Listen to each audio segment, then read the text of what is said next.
Hello dear students, कैसे हैं आप लोग। आई होप कि आप लोग बहुत ही अच्छे होंगे और तैयारी कर रहे होंगे अपने एग्जामिनेशन की। जैसा कि आपको पता है कि आपका एग्ज़ाम जो है बहुत सामने है, तो आप लोग तैयारी में थोड़ा-सा और जोर लगा दीजिए ताकि जो एग्ज़ाम है वो बहुत अच्छा लेवल पे हो सके और हम लोग अच्छी तरह से पेपर को क्वालीफाई भी कर सकें। तो आज हम लोग करने वाले हैं एक इम्पॉर्टेंट टॉपिक। ये टॉपिक है भारतीय संविधान से रिलेटेड। इसमें हम लोग भारतीय संविधान की विशेषताओं के बारे में और भारतीय संविधान के अनुसूची के बारे में जितने सारे क्वेश्चन आंसर बन सकते हैं, वो सारे क्वेश्चन आंसर हम लोग कवर करने वाले हैं। तो पूरा वीडियो इम्पोर्टेंट है, पूरे वीडियो पे बने रहिएगा, अच्छी तरह से क्वेश्चन आंसर को कवर कीजिएगा। साथ में आपको एक विशेष सूचना दे रहे हैं कि स्टैटिक जीके के लिए जो महाकुंभ लॉन्च किया जा रहा है, रात के 8 बजे जो वीडियो दिया गया था, उस वीडियो को आप ज़रूर देखिए। 8 बजे के आस-पास जो वीडियो रात में दिया जा रहा है, वो बहुत इम्पोर्टेंट है। स्टैटिक जीके जिन्होंने जनरल टेस्ट रखा है, बाकी पॉलिटिकल हिस्ट्री की तैयारी आप करते रहिए। एक भी क्वेश्चंस बाहर नहीं जाएगा, पेपर फोड़ कर आइएगा। तो स्टार्ट करते हैं आज के सेशन को, बहुत ही इंपॉर्टेंट सेशन है। चलते हैं क्वेश्चन नंबर 1 की ओर। क्वेश्चन नंबर 1 कहता है कि भारत धर्मनिरपेक्ष राज्य है क्योंकि। तो भारत को धर्मनिरपेक्ष राज्य क्यों कहा गया है, इसके पीछे का रीज़न क्या है?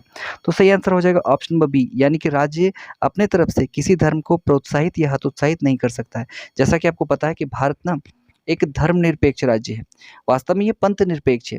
तो 42वें संविधान संशोधन से इसे भारतीय संविधान में जोड़ दिया गया है। इसके अकॉर्डिंगली भारत किसी भी धर्म को अपने तरफ से ना ही प्रोत्साहित कर सकता है और ना ही हतोत्साहित कर सकता है। पर आपको पता है कि वर्तमान राजनीति में एक सबसे बड़ा मुद्दा होता है धर्म। धर्म के नाम पे राजनेता किस प्रकार से कार्ड खेलते हैं, ये तो आपको पता ही होगा। कभी धर्म के नाम पर खेला जाता है तो कभी जाति के नाम पर खेला जाता है। तो खैर, हमें इन सब चीज़ों से दूर रहना है, हमें भारतीय संविधान में विश्वास करना है और भारतीय संविधान को लेकर चलना है। तो भारतीय संविधान धर्मनिरपेक्ष क्यों है? क्योंकि भारत का संविधान किसी भी धर्म को प्रोत्साहित भी नहीं करता है और हतोत्साहित नहीं करता है। सभी के प्रति जो है भारत का संविधान समान दृष्टि रखता है, ये आपको ध्यान में रखना है। क्वेश्चन नंबर 2 की ओर चलिए। क्वेश्चन नंबर 2 भी इंपॉर्टेंट है, देखिए क्या कहता है। कहता है कि निम्न में से किस कारण से भारतीय संविधान को एक जीवंत आलेख कहा जाता है? जीता जागता सबूत जीवंत आलेख कहा जाता है। क्यों? क्योंकि संशोधन प्रक्रिया को बार-बार संशोधन होता रहता है। जैसे कि हमारे दैनिक जीवन में हमें बार-बार परिवर्तन को देखना पड़ता है ना, तो परिवर्तन हम क्यों देख रहे हैं? क्योंकि हम जीवित हैं। अगर हम मर जाएँगे तो परिवर्तन देखेंगे क्या? कभी नहीं। तो भारतीय संविधान में भी संशोधन हो रहा है, परिवर्तन हो रहा है। इसी कारण से कहते हैं कि भारतीय संविधान जो है एक जीवंत आलेख है, यानी कि जीता जागता दस्तावेज है। आगे देखिए क्वेश्चन नंबर 3 की ओर चलते हैं। क्वेश्चन नंबर 3 इंपॉर्टेंट है, ध्यान दीजिएगा। कहता है कि निम्नलिखित में से कौन भारत के प्रभुत्व संपन्न समाजवादी धर्मनिरपेक्ष लोकतंत्रात्मक गणराज्य घोषित करता है? तो भारत को संपूर्ण प्रभुत्व संपन्न समाजवादी पंथ निरपेक्ष गणतंत्रात्मक या लोकतंत्रात्मक गणराज्य घोषित कौन करता है? तो करता है भारत के संविधान की प्रस्तावना। भारत की संविधान की जो प्रस्तावना है उसे भारतीय संविधान की आत्मा कहा गया है। तो इस प्रकार से भारत के संविधान का प्रस्तावना, ऑप्शन बी सही आंसर हो जाएगा। क्वेश्चन नंबर 4 क्यों देखिए। 4 कहता है निम्नलिखित में से किस संशोधन द्वारा भारतीय संविधान की प्रस्तावना में समाजवादी, धर्मनिरपेक्ष एवं अखंडता जैसे शब्द जोड़े गए? मैंने अभी आपको बताया कि 42वां संविधान संशोधन संशोधन जो हुआ था 1976 में, इसी के द्वारा भारतीय संविधान में अखंडता, धर्मनिरपेक्ष और समाजवादी ये 3 शब्द जोड़े गए थे। क्वेश्चन नंबर 5 की ओर चलते हैं। 5 नंबर क्वेश्चन इंपॉर्टेंट है, देखिएगा। निम्नलिखित में से विश्व का सबसे लंबा लिखित संविधान कौन-सा है? तो आपको पता होना चाहिए कि भारत का जो संविधान है वो दुनिया का सबसे बड़ा संविधान है और पहला संविधान तैयार किया गया लिखित संविधान, सबसे पुराना अगर पूछ ले तो अमेरिका का होता। पर यहाँ पे विश्व का सबसे बड़ा और लिखित संविधान पूछा गया है तो भारत है। भारत विश्व का सबसे बड़ा लोकतांत्रिक देश भी है और जनसंख्या की दृष्टि से लास्ट वेडनेसडे हम लोग आगे चाइना को भी क्रॉस कर चुके हैं। यूएनओ की रिपोर्ट के अकॉर्डिंग हम 29 लाख की जनसंख्या से लीड कर गए हैं। आगे चलते हैं क्वेश्चन नंबर 6 की ओर। देखिए क्वेश्चन नंबर 6 कहता है हमारे संविधान का उद्देश्य नहीं है। क्या उद्देश्य नहीं है? तो ऑप्शंस आपको दिए गए हैं, आपको ये बताना है कि संविधान का उद्देश्य क्या नहीं है। देखिए यहाँ पे आपको ऑप्शन शो हो रहा है स्क्रीन में, आप बताइए। तो इन तीनों में से एक सही आंसर है, क्या हो जाएगा? ऑप्शन नंबर बी इसका सही आंसर होगा, वैश्विक मताधिकार संविधान का उद्देश्य नहीं है। क्वेश्चन नंबर 7 की ओर चलते हैं। क्वेश्चन नंबर 7 देखिए क्या कहता है। 7 नंबर क्वेश्चन पे ध्यान दीजिएगा। कहता है कि संविधान का वह अंग जो उसके निर्माताओं के मन एवं आदर्श को प्रतिबिंबित करता है। तो संविधान का वह अंग कौन सा है जो निर्माताओं यानी कि संविधान निर्माताओं के मन में क्या था और उनके आदर्श क्या थे उसको प्रतिबिंबित करता है? तो सही आंसर क्या हो जाएगा? उद्देशिका, ऑप्शन नंबर सी उद्देशिका इज द राइट आंसर। आगे चलते हैं क्वेश्चन नंबर 8 की ओर। 8 नंबर क्वेश्चन क्या कहता है, ध्यान दीजिएगा। 8 नंबर क्वेश्चन थोड़ा बड़ा है, मैं इसे जूम आउट करता हूँ। यहाँ ध्यान दीजिएगा 8 नंबर क्वेश्चन पे। कहता है कि भारत के संविधान के अनुसार सही नामावली है, ये जो 4 आपको ऑप्शन दिए गए हैं, इसके सही नामावली को आपको पहचानना है। तो सही आंसर क्या हो जाएगा? ऑप्शन नंबर बी, संपूर्ण प्रभुत्व, उसके बाद समाजवादी, उसके बाद धर्मनिरपेक्ष, उसके बाद लोकतंत्रात्मक गणराज्य, यानी कि ऑप्शन नंबर बी इसका सही आंसर हो जाएगा। क्वेश्चन नंबर 9 की ओर चलिएगा। 9 नंबर क्वेश्चन क्या कहता है, ध्यान दीजिएगा। क्वेश्चन नंबर 9 कहता है यहाँ पे कि भारत को गणतंत्र क्यों कहा जाता है? तो ये सिंपल सा क्वेश्चन है, आपको पता ही होगा कि यहाँ राज्य का प्रमुख निर्धारण अवधि के लिए निर्वाचित होता है। भाई राज्य भारत जो है ना, उसको गणतंत्र क्यों कहते हैं? क्योंकि यहाँ पे निर्वाचन होता है। जो नेता हैं या जो हमारे पदेन जो बड़े-बड़े अधिकारी होते हैं, वो निश्चित समय के लिए निर्वाचित होकर आते हैं, चाहे वो संसद हो, एमपी हो, एमएलए हो, विधान परिषद के सदस्य हों, विधानमंडल के सदस्य हों, कहीं के भी सदस्य हैं, वो निर्वाचित होके आते हैं। इसलिए भारत को क्या कहते हैं? गणतंत्र कहते हैं। यहाँ पे राजशाही व्यवस्था नहीं है। क्वेश्चन नंबर 10 की ओर देखिएगा। 10 नंबर क्वेश्चन कहता है लिखित और अलिखित संविधान के बीच प्रमुख अंतर क्या है? तो आपको पता होना चाहिए कि लिखित और अलिखित संविधान के बीच अंतर क्या है। तो इसमें कुछ ऑप्शंस दिए गए हैं, पहले इनको पढ़ लेते हैं। कहता है कि लिखित संविधान देश में सभी संवैधानिक विधियों का औपचारिक स्रोत है और अलिखित संविधान औपचारिक स्रोत नहीं है। लिखित संविधान पूर्णतः संहिताबद्ध होता है, जबकि अलिखित संविधान नहीं होता है। आगे देखिएगा, तीसरा कहता है कि इनमें से कौन-सा सही है? तो केवल 1 सही है, केवल 2 सही है, 1 और 2 दोनों सही है, या तो ना तो 1 सही है, ना ही 2 सही है। तो सही आंसर क्या हो जाएगा? ऑप्शन नंबर बी, यानी कि केवल 2 सही है। 2 नंबर क्या था? मैं फिर से एक बार रिपीट कर देता हूँ। दूसरा कहता है लिखित संविधान पूर्णतः संहिताबद्ध होता है, जबकि अलिखित संविधान नहीं होता है। मतलब लिखित संविधान जो होगा ना, वो पूरी तरह से उसमें सारे सबूत डिटेल्स में लिखे जाते हैं। 11 नंबर क्वेश्चन क्या कहता है देखिएगा, कि भारत में जनप्रिय संप्रभुता है, क्योंकि भारत के संविधान की उद्देशिका शुरू होती है निम्नलिखित शब्दों से। तो भारत में जो जनप्रिय संप्रभुता है, वो किन शब्दों से उजागर होता है, आपको ये बताना है। तो सही आंसर हो जाएगा ऑप्शन नंबर डी, हम भारत के लोग। भारत के संविधान की जो प्रस्तावना है ना, तो वो इस प्रकार से ही शुरू होता है, हम भारत के लोग भारत को एक संपूर्ण प्रभुत्व संपन्न समाजवादी लोकतंत्रात्मक गणराज्य बनाने के लिए इस तरह से स्टार्टिंग होता है। तो इससे पता चलता है कि भाई भारत में जनप्रिय संप्रभुता जारी है। 12 नंबर क्वेश्चन की ओर फोकस कीजिएगा। 12 नंबर क्वेश्चन क्या कहता है देखिएगा, कहता है संविधान में भारत की व्याख्या है। संविधान में भारत को किस प्रकार से व्याख्या किया गया है? तो राज्यों के संघ के रूप में, ऑप्शन नंबर बी, राज्यों का संघ इसका सही आंसर हो जाएगा। क्वेश्चन नंबर 13 की ओर फोकस कीजिएगा। 13 नंबर क्वेश्चन क्या कहता है? कहता है कि भारतीय संविधान में उपबंधित नीति निर्देशक तत्व निम्नलिखित में से किस अवधारणा को आगे बढ़ाते हैं? नीति निर्देशक तत्व मैंने आपको बताया था, आयरलैंड के संविधान से ये लिया गया है। तो ये किस अवधारणा को आगे बढ़ाता है? तो आपको पता होना चाहिए कि ये कल्याणकारी राज्य की अवधारणा को आगे बढ़ाता है, ताकि सभी का कल्याण हो सके, जनमानस का कल्याण हो सके। 14 नंबर क्वेश्चन पर फोकस कीजिएगा। प्रजातंत्र जनता का है, ऑफ द पीपल, जनता के लिए है, फॉर द पीपल, और जनता द्वारा है, बाय द पीपल, किया गया शासन है। यह वक्तव्य निम्नलिखित में से किनका है? तो आपको पता होना चाहिए कि एक नेता थे जिन्होंने कहा था democracy is of the people, for the people and by the people. तो किन्होंने कहा था democracy is of the people, for the people and by the people? तो आपको पता ही होगा, ये अब्राहम लिंकन के शब्द हैं। Option number B is the right answer, कि लोकतंत्र जनता, जनता द्वारा और जनता के लिए है। निम्न पदों पर विचार कीजिए। देखिए पद क्या कहता है, समाजवादी, प्रजातांत्रिक, सार्वभौमिक, धर्मनिरपेक्ष।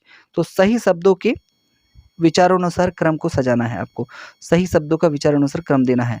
तो सही आंसर क्या हो जाएगा? 15 का सही आंसर हो जाएगा ऑप्शन नंबर ए, यानी कि 3 1 4 2। आप देखिए ऑप्शन नंबर 3 1 4 2 हो जाएगा। तो 15 नंबर पहले हम 3 लिखेंगे, फिर 1 लिखेंगे, फिर 4 लिखेंगे, फिर 2 लिखेंगे, यानी कि सार्वभौमिक, समाजवादी, धर्मनिरपेक्ष, प्रजातांत्रिक। ये सही आंसर, ये सही पैटर्न हो जाएगा। 16 नंबर क्वेश्चन पर फोकस कीजिएगा। क्वेश्चन नंबर 16 क्या कहता है? कहता है कि भारतीय संविधान निम्नलिखित में से किसकी व्यवस्था नहीं करता? तो भारतीय संविधान जो है वो आपका पूंजीवादी अर्थव्यवस्था की व्यवस्था नहीं करता है। हालांकि भारत में अब पूंजीवादी व्यवस्था को अपनाया जाने लगा है, धीरे धीरे भारत पूंजीवादी व्यवस्था की ओर शिफ्ट कर रही है। यहाँ पे भी अंबानी अडानी का कुछ सिस्टम चलने शुरू हो गया है। तो समाजवाद की कल्पना तो भारत में पहले से ही है, पर पूंजीवाद को बढ़ावा दिया जा रहा है, यानी कि मिश्रित मॉडल जो है वो भारत में बहुत दिनों से अपनाया जा रहा है।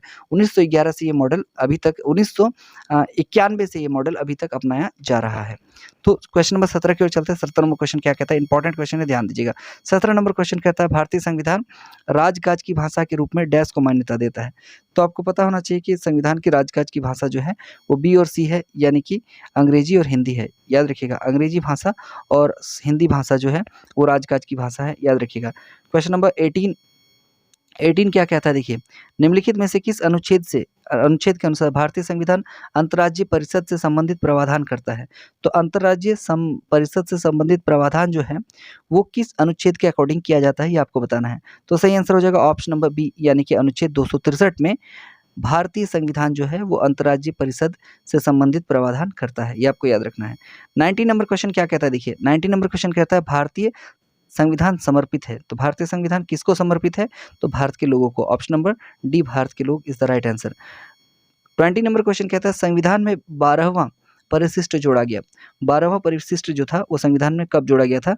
तो इसका सही आंसर हो जाएगा 74वें संविधान संशोधन से। 73वां और 74वां संविधान संशोधन आपको याद रखना है। इसमें पंचायती राज और नगर पालिका नगर निगम की व्यवस्था के बारे में कहा गया है। 21 नंबर क्वेश्चन पे फोकस कीजिएगा। 21 नंबर क्वेश्चन कहता है कि भारतीय संविधान को कितने सहकारी संघवाद हैं? तो भारतीय संविधान को किसने सहकारी संघवाद कहा है? तो ये आपको पता होना चाहिए कि ये कथन जो है जी ऑस्टिन के हैं। Option number A, G Austin द्वारा भारतीय संविधान को सहकारी संघवाद कहा गया था। 22 नंबर पे फोकस कीजिएगा कि भारत में सर्वोच्च माना जाता है। तो भारत में सर्वोच्च किसको माना जाता है? तो ऑप्शन आपके पास है संसद को, संविधान को, राष्ट्रपति को, और यहाँ पे आपका एक ऑप्शन था न्यायपालिका को। तो आपको पता होना चाहिए कि भारतीय संविधान में जो सर्वोच्च दर्जा है वो आपको दिया गया है संविधान को, यानी कि संविधान is the best above all. 23 number question देखिए, कहता है कि भारतीय संविधान का आप किस प्रकार वर्णन करेंगे? तो 23 नंबर क्वेश्चन कहता है कि संविधान का वर्णन किया जाता है विश्व का सबसे लंबा लिखित संविधान जो है वो भारतीय संविधान है। ऑप्शन नंबर सी इसका सही आंसर हो जाएगा। 24 नंबर क्वेश्चन पर फोकस कीजिएगा। 24 नंबर क्वेश्चन कहता है निम्नलिखित में से किस भारतीय राज्य का अपना संविधान है? तो आपको पता होना चाहिए कि जम्मू कश्मीर का अपना संविधान था, पर आर्टिकल 370 और 35A को समाप्त करने के बाद अब इसके अपने संविधान को समाप्त कर दिया गया है। तो बाय ऑप्शन यहाँ पे जम्मू कश्मीर होता है, पर वर्तमान में ये एग्जिस्ट नहीं करता है। 25 नंबर क्वेश्चन देखिएगा। 25 नंबर क्वेश्चन क्या कहता है? 25 नंबर क्वेश्चन कहता है कि भारत का संविधान गणतंत्रीय है क्योंकि भारत का संविधान जो गणतंत्रीय है वो क्यों है, आपको ये बताना है। तो सही आंसर हो जाएगा ऑप्शन नंबर डी कि कोई वंशागत तत्व यानी कि हेरिडिटरी एलिमेंट्स जो है यहाँ पे नहीं रखता है, इसलिए इसे भारतीय संविधान को गणतंत्र कहते हैं। 26 नंबर क्वेश्चन देखिएगा, भारत में धर्मनिरपेक्ष व्यवस्था के मूलभूत लक्षण है। तो क्या है मूलभूत लक्षण? आपके ऑप्शंस देखिए यहाँ पे। पहला कहता है कि यह एक लोकतांत्रिक गणराज्य है। दूसरा कहता है इसमें संसदात्मक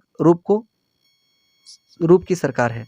तो इसका सही आंसर तीसरा कहता है कि सर्वोच्च सत्ता भारत की जनता में निहित है, और चौथा कहता है कि यह एक एकीकृत शक्ति का प्रावधान करती है। तो इनमें चारों में से कौन से सही हैं?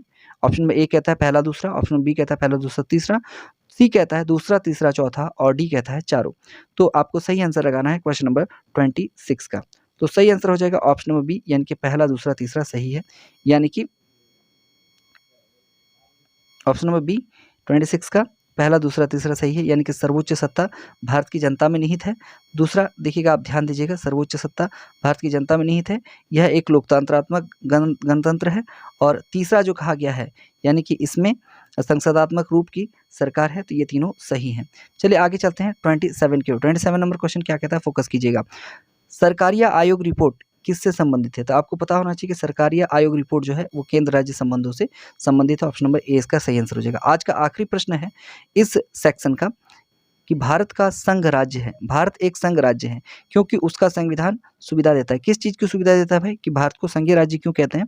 तो इसके कहने का पीछे का मेन कारण ये है कि राज्य और केंद्र के बीच सत्ता की जो है साझेदारी है। तो अनुसूची 7 जो है वो राज्य और केंद्र के बीच शक्ति और सत्ता के बंटवारे के बारे में कहता है। तो इस प्रकार से हमने भारतीय संविधान के इंपॉर्टेंट पार्ट को, इसकी विशेषताओं को कवर कर लिया है। अब हम लोग फटाफट से अनुसूची से संबंधित कुछ इंपॉर्टेंट क्वेश्चन को कवर करेंगे। तो चलिए स्टार्ट करते हैं पहला प्रश्न की ओर।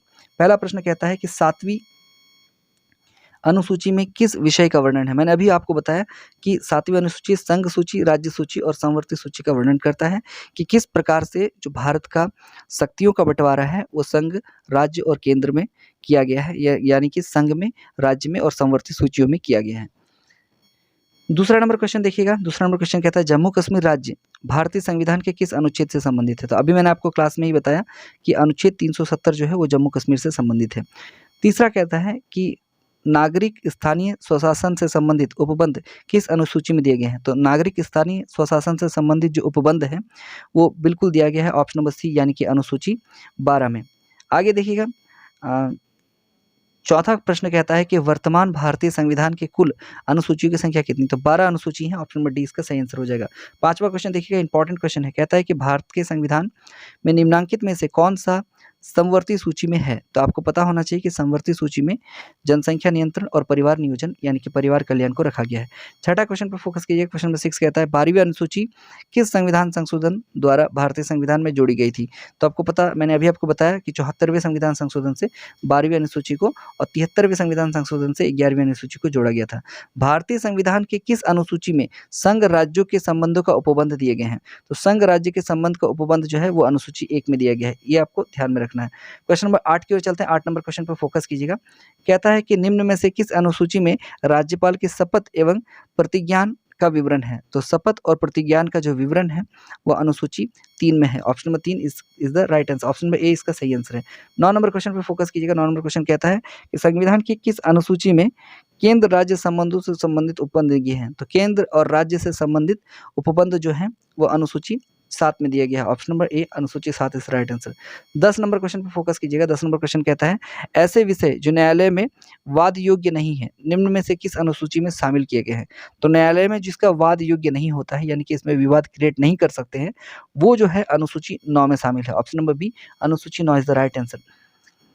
11 नंबर कहता है क्वेश्चन कि छठी अनुसूची के उपबंध निम्न में से किस राज्य में लागू नहीं होते? तो आप याद रखिएगा छठी अनुसूची जो है वो गोवा में लागू नहीं होता है, ये इंपॉर्टेंट है। आगे देखिएगा क्वेश्चन नंबर 12 की ओर फोकस कीजिएगा। 12 नंबर क्वेश्चन क्या कहता है? 12 नंबर क्वेश्चन क्या कहता है, ध्यान दीजिएगा। 12 नंबर क्वेश्चन कहता है कि निम्नलिखित में से कौन सी जोड़ी और संविधान के अनुच्छेद सुमेलित हैं? तो कौन सा सुमेलित है? तो सही आंसर हो जाएगा ऑप्शन बी कि भारत का निर्वाचन आयोग आर्टिकल 324 यानी कि 324 में है। आपको याद रखना है 124 में सुप्रीम कोर्ट है और 214 में हाई कोर्ट है, ये आपको ध्यान में रखना है। आगे चलिए क्वेश्चन नंबर 13 की ओर चलते हैं। क्वेश्चन 13 क्या कहता है कि भारत के संविधान की 8वीं अनुसूची में किन भाषाओं को मान्यता दी गई है? कितने भाषाओं को मान्यता दी गई है? तो मैंने आपको लास्ट क्लास में डिटेल्स में बताया था अनुसूचियों के बारे में कि भारतीय संविधान की अनुसूची में कितने भाषाओं को मान्यता दी गई है, तो बिल्कुल 22 भाषाओं को मान्यता दी गई है। 14 नंबर प्रश्न कहता है संविधान में वर्तमान में कुल कितने अनुच्छेद हैं? तो सही आंसर क्या हो जाएगा? 554 अनुच्छेद हैं और 12 अनुसूचित हैं। आपको ध्यान में रखना है एक चीज़ कि अनुच्छेद तो 396 ही है, 396 ही हैं, 386 ही हैं। 386 अनुच्छेद जो वर्तमान में जो स्टार्टिंग में थे वही हैं, ठीक है। पर 395 अनुच्छेद से अनुच्छेदों की संख्या नहीं बढ़ी है, उप अनुच्छेदों की संख्या बढ़ गई है। तो इसको मिलाकर कुल जो है वो लगभग 454 अनुच्छेद अभी बचे हुए हैं जो संविधान में हैं मूल रूप से, और 12 अनुसूची, आपको इसको ध्यान में रखना है। आगे देखिए 15 नंबर क्वेश्चन फोकस कीजिएगा। पंचायती राज से संबंधित 11वीं अनुसूची की संविधान संशोधन द्वारा स्थापित की गई थी। तो आपको पता होना चाहिए कि इसका सही आंसर हो जाएगा ऑप्शन नंबर बी यानी कि 73वां, ऑप्शन नंबर बी इसका सही आंसर हो जाएगा। 16 नंबर क्वेश्चन फोकस कीजिएगा कि भारत के सर्वोच्च पदाधिकारियों के वेतन भत्तों से संबंधित उपबंध निम्न में से किस अनुसूची में है? तो आपको पता होना चाहिए कि दूसरी अनुसूची में वेतन और भत्ते से संबंधित उपबंध है, ऑप्शन नंबर बी दूसरी अनुसूची द राइट आंसर। 17 नंबर कहता है दल बदल निरोध की से संबंधित 10वीं अनुसूची निम्न में से किस संविधान संशोधन द्वारा स्थापित किया गया था? तो दल बदल 10वीं अनुसूची में है और इसे स्थापित किया गया था 52वें संविधान संशोधन, option number B is the right answer, option number B इसका सही आंसर हो जाएगा। 18 नंबर क्वेश्चन पर फोकस कीजिएगा। संविधान की संघ सूची में कितने विषय का उल्लेख है? तो आपको पता होना चाहिए कि संविधान की जो संघ सूची है वो उसमें लगभग 100 विषय हैं। जो मूल संविधान था उसमें संविधान में संघ सूची में 97, राज्य सूची में 66 और संवर्ती सूची में 47 विषय थे, पर वर्तमान में संघ सूची में 100 प्लस विषय है, ऑप्शन नंबर 20 का सही आंसर हो जाएगा। 19 नंबर क्वेश्चन आज का आखिरी प्रश्न है, देखिए क्या कहता है पूर्वोत्तर परिषद का गठन किसके अंतर्गत दिए गए प्रावधानों के तहत किया गया? तो पूर्वोत्तर परिषद का जो गठन है ना वो किया गया था अनुसूची 6 के तहत, ऑप्शन नंबर ए अनुसूची 6 इज द राइट आंसर। तो इस प्रकार से आज हमने भारतीय संविधान की विशेषता और अनुसूची से रिलेटेड जितने सारे प्रश्न बन सकते हैं उसे कवर कर लिया है। आप वीडियो को 2-3 बार रिवाइंड करके देखिएगा, सारे आपको ऐसे ही याद हो जाएंगे और जब आपको 4 ऑप्शन एग्जाम में दिया जाएगा तो आप सही ऑप्शन लगाने में बिल्कुल सक्षम होंगे। तो मिलते हैं फिर इसी तरह के एक नए इंटरेस्टिंग वीडियो के साथ। वीडियो पे पूरा बना रहिएगा और साथ में अगर चैनल पर नए हैं चैनल को सब्सक्राइब करना मत भूलिएगा। लास्ट डे जो वीडियो अपलोड किया गया था महाकुंभ उसे ज़रूर देखिए, वो सीरीज़ बहुत इंपॉर्टेंट है आपके लिए। स्टैटिक जीके के लिए तो बहुत ही ज़्यादा इंपॉर्टेंट है। तो चलिए फिर मिलते हैं नेक्स्ट वीडियो में, तब तक के लिए गुड बाय।